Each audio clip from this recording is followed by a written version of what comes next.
Ban đầu mình dự định làm bộ Metal Build Divine Striker của Achegon, tại vì tập trước mình vừa quay xong Achegon, nghĩ bụng thôi làm tiếp cho liền mạch, nhưng đời không như là mơ, mà sách hướng dẫn ra là cái là lười ngang luôn á. Sách thì dài như sớ, chi tiết thì khỏi nói, chưa kể bộ Divine Striker không chỉ lắp được cho Achegon mà Strike cũng dùng chung được nữa, nên càng coi càng nản. Thế là mình nghĩ đầu năm làm cái gì đó đỏ đỏ cho nó hên đi. Lục lại đống sách hướng dẫn thì còn đúng 2 lựa chọn. Một là GVF Zaku đỏ, hai là Chogokin Sazabi. Phân vân quá nên mình quyết định tung xúc sắc cho công bằng. Và kết quả thì xúc sắc đã chọn Sazabi.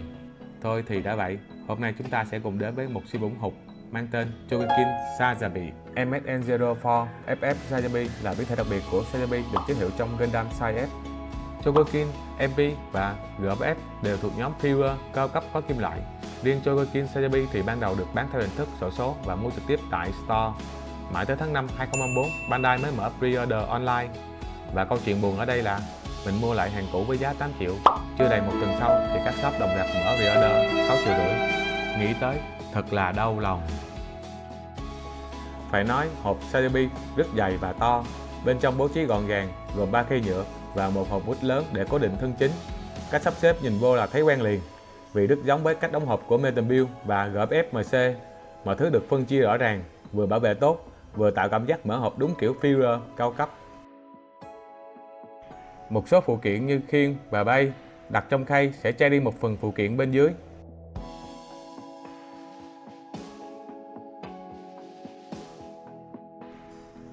Chogokin vẫn cung cấp đầy đủ sách hướng dẫn đi kèm, in rõ ràng, chi tiết từ cách gắn phụ kiện cho tới các tư thế cơ bản.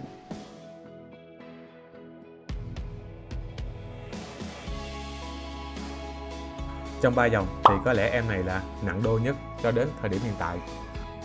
Ở bản hoàn thiện, Sazabi sẽ được lắp đầy đủ funnel và các bình chứa nhiên liệu.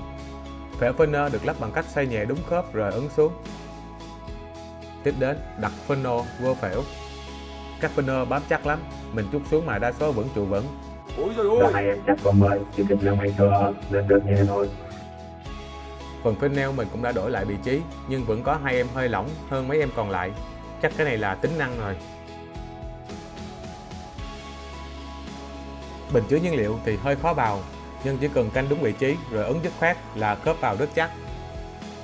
Về biên độ, phần đầu có thể xoay sang hai bên, phía sau gáy được trang bị một khớp phụ giúp đầu ngước lên tự nhiên. Giáp vai có thể nâng lên hạ xuống, bên dưới lớp giáp vai là cụm ống, cụm này có thể nâng hạ theo chuyển động vai. Tay có thể trượt đẩy ra phía trước giúp tăng đáng kể biên độ cử động. Cánh tay có thể nâng lên một nấc và mỗi lần nâng lên hay hạ xuống đều phát ra tiếng tách rất rõ. Khớp bắp tay xoay được một vòng. Phần vĩ tay có thể gặp chạm vào giáp vai, lúc quay thì mình thấy hơi cứng nên không dám bẻ mạnh, nhưng tới khi bâu dán kỹ hơn mới phát hiện ra. Phần hông có thể nghiêng nhẹ sang hai bên, đồng thời xoay hông cũng tương tự. Tiếp đến, giáp váy trước, hai bên, sau đều nâng nhẹ được. Giáp mu bàn chân có thể nâng lên, nhờ đó cổ chân nhướng lên trên tốt hơn, đồng thời xoay nhẹ sang hai bên để giữ thăng bằng khi bâu. Bên trong part bạc có sẵn công tắc để bật đèn LED, và đây cũng là một điểm rất độc đáo của dòng Chogokin. Phần này mọi người tự cảm nhận, chứ riêng mình thấy cũng hay hay. Biên độ chân có phần hạn chế, nên chân chỉ đá ra trước, gập gối đá ra sau nhẹ, được cái mỗi lần bẻ chân đều nghe tiếng khớp tách tách rất đã tai. Vũ khí đầu tiên, súng trường 2 trong 1, cái tên nói lên tất cả. Khẩu súng có 2 chế độ súng trường và chế độ shotgun. Cơ mà cây súng nó nhựa vậy. Sazabi còn được trang bị khiên, không chỉ để chắn đòn mà còn là kho mini cất giữ hàng nóng. Bên trong có 3 tên lửa nhỏ và là chỗ cất rìu beam Tomahawk. Cụm tên lửa toàn nhựa, không có gì đặc sắc, kiểu như là mini pistol chân cho vui á. Khiên Sazabi được gắn vào giáp tay thông qua mối nối chắc chắn, cầm lên là thấy ổn định, không lỏng lẻo. Nhưng mình có một thắc mắc nhỏ, bình thường để khiên bên tay thì không sao, nhưng khi đem ra phía trước để chắn đòn, cảm giác như là phải xoay cái bắp tay, nhìn nó hài hài sao, ngay cả Meta Chester cũng y hệt. Món vũ khí cận chiến hào nhoáng nhất, rìu ánh sáng. Cây rìu beam Tomahawk nhìn thì hơi đơn giản, nhựa một chút. Chơi rìu bao nhiêu, khen effect đẹp bấy nhiêu, đúng kiểu đẹp nhờ hiệu ứng. Rìu có thể được cất gọn trong khiên, vừa tiện dụng, vừa mang yếu tố bất ngờ. Beam Saber, vũ khí cơ bản nhưng không thể thiếu. Rút ra là thấy tia plasma nóng bỏng. Double Horn Funnel, cặp sừng bá đạo. Đây là linh hồn của phiên bản FF. Mỗi funnel đều có một tay cầm nhỏ tiện cho việc cầm nắm. Phía sau thì có cơ chế bung giáp, kiểu như là sạc năng lượng trước khi phóng. Các funnel có thể ghép lại với nhau để tạo dáng Double Horn Attack. Nhìn bên ngoài, bộ effect màu xanh lá nhìn rất đã mắt, mà khi gắn lên Double Horn Funnel thì wow, đúng kiểu tăng level vậy. Lắp phần effect nên nhẹ nhàng từ tốn như đang nâng bảo bối, vì effect làm bằng nhựa cứng.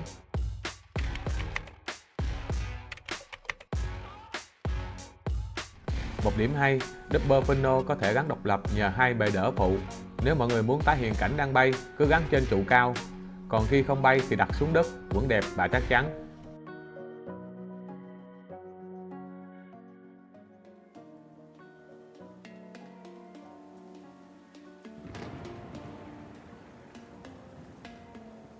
Một điểm hay nữa của Chogokin là tất cả phụ kiện đều có thể treo lên nhờ giá đỡ phụ đi kèm.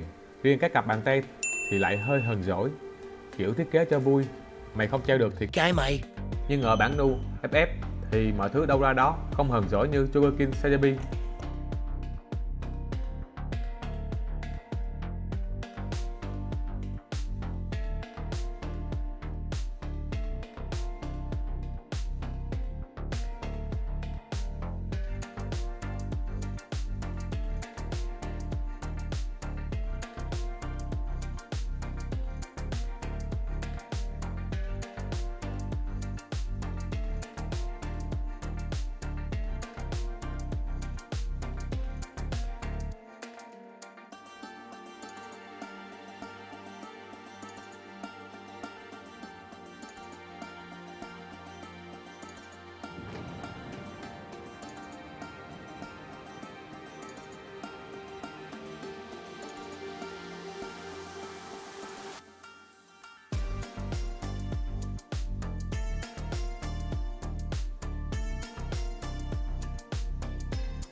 Xem tới đây thì chắc mọi người cũng đã tự có câu trả lời cho mình rồi, nên mua hay là thôi.